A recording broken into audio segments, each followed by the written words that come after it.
Hello and welcome everyone, Benjamin Carano here, and this is part 5 of my mountain bike build if you are watching the series. And in today's video, I'm going to be showing you how to install disc brake rotors onto your mountain bike wheels. So without further ado, let's get to it. Alright, so going over everything we'll need in this video, you'll obviously want the wheels themselves, and for me I'm just using the Industry 9 wheels with the Industry 9 1/1 hubs. These are a great high quality option for mountain bike wheels. And then you'll need obviously the disc rotors here, and I'm going with 180 millimeter 6-bolt disc brake rotors here. And then those also come with the screws to put those on. If they don't, you'll have to get these separately. They're not too hard to find. And then you'll need a pair of latex gloves for handling the disc brake rotors, because you don't want any oils from your hands getting on the actual disc brake rotor itself, or that will really mess up your braking.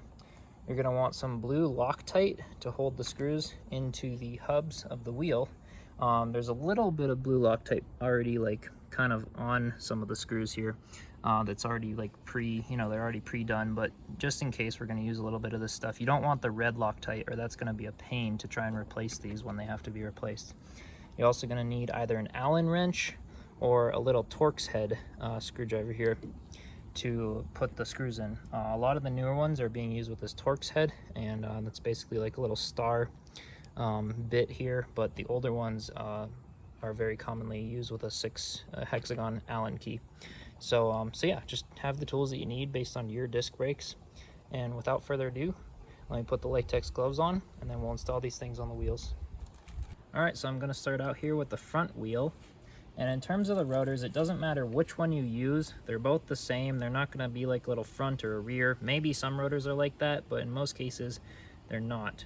So what you're going to want to do here is basically pay attention to the direction on the rotors. On most rotors, there will be a little arrow here indicating the direction of travel. That arrow is basically the direction of travel of the rotor with the wheel. And then if you don't see that arrow, it usually will have the writing facing outward.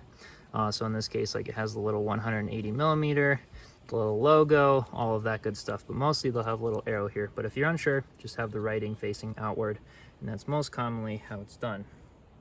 So basically, we'll just have that rotor ready to go, and then we're going to take a little bit of the blue Loctite here and apply just a tiny bit into each one of these thread holes. That's all that you need, hardly anything.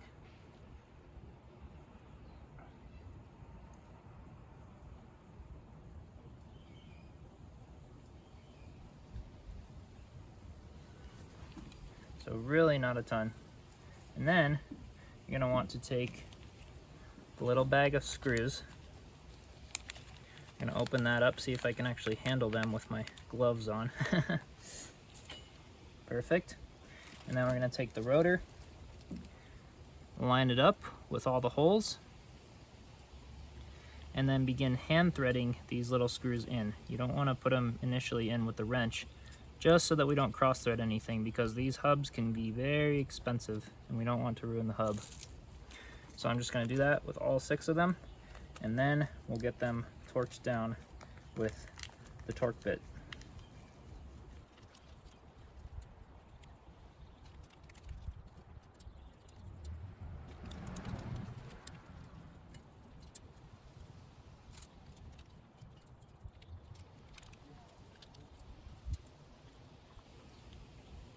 Now that we have them all started by hand, we're just going to take the Torx screwdriver and put them down the rest of the way.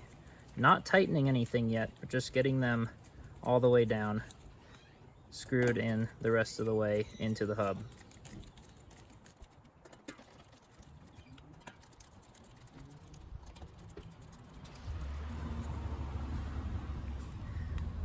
So now once the disc brake is secure, we're going to tighten them in a triangular pattern here. So we're going to start with one of them, getting that one nice and tight. Not super tight yet, but just snug enough. And then we're going to go to the next one as if we're tightening them in a triangle. And then once this triangle is all tight, we're going to go on to the next triangle, starting with the one opposite from the last one that we just tightened, and then moving again counterclockwise in my case. All right, so now that they're all snug, basically just get them tight enough to how good it feels. And again, if you have a torque wrench, that would be ideal. I do not have a torque wrench, but I've done this plenty of times to know about how tight each one of these has to go. So I'm just going to go through one more time, one final tightening.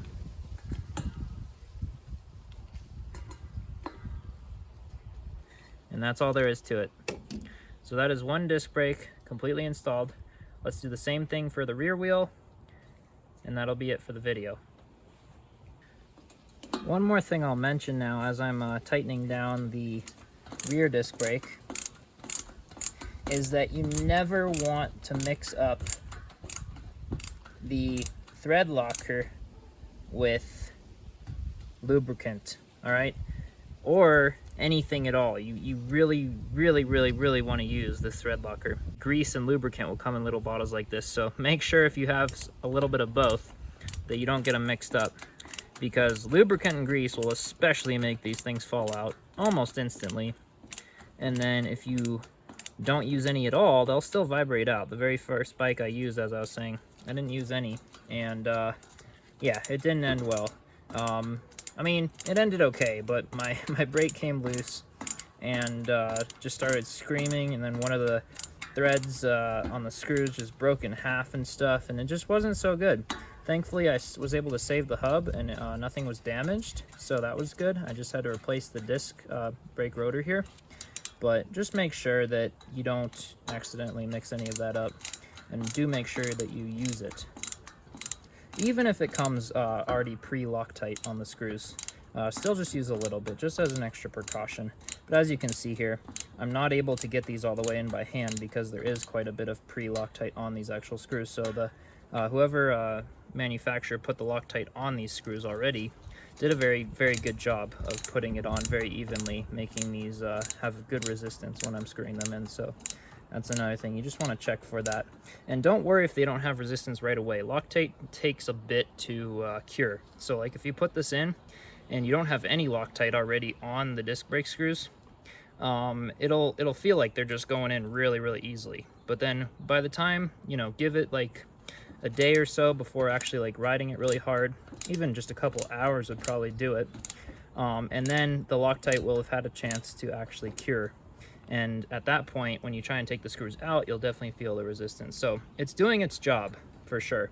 So don't worry at all. It should be plenty strong for you.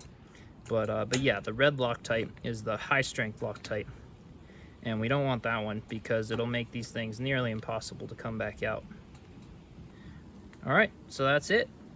All the disc brakes are on. We have the rear wheel finished here.